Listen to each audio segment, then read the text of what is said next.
Hey, it's Paula, and I'm talking conservatorship. This is the second video that I'm making on conservatorships. Now, conservatorships, like I said in my first video, can be involved and a little bit expensive. So you want to think 1, 2, 3, 4 times before getting one. But if it's absolutely necessary, then definitely follow through and get one. When I got my conservatorship over my mother who has Alzheimer's, I knew absolutely nothing about them. So this is about education, helping you as a caregiver or a potential caregiver to understand conservatorships, what they mean, before you may have to get one yourself. Now, we'll talk terminology in this particular video number 2.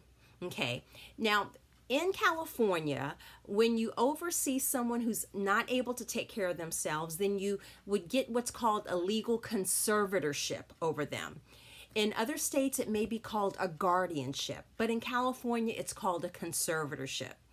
Now, a conservator themselves is a person or an organization that is appointed by a probate court judge to oversee another person who, for whatever reason, is unable to take care of their personal selves, their personal care, or their finances.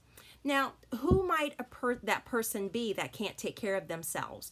Perhaps it's an elderly person that cannot take care of themselves as well as they used to. Or maybe it's a teenager, perhaps that has a disability, emotional or mental disability of some type, and they're unable to handle things, manage things themselves.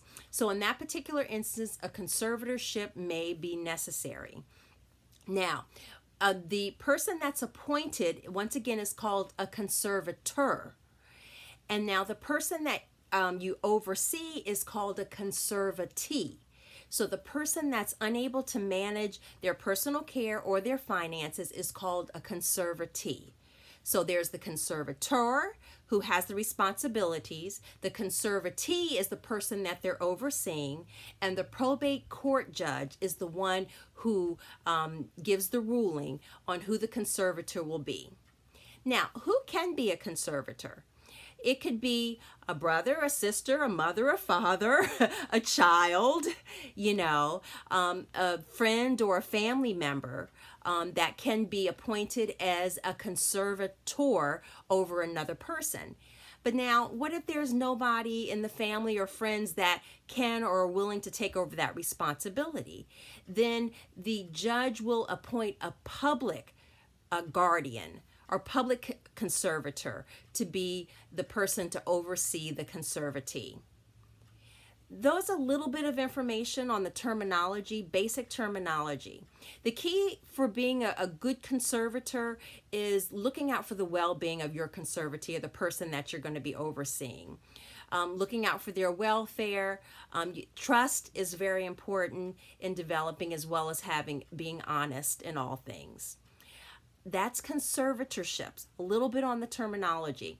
In my next video, I'll talk about the type of conservatorships that exist.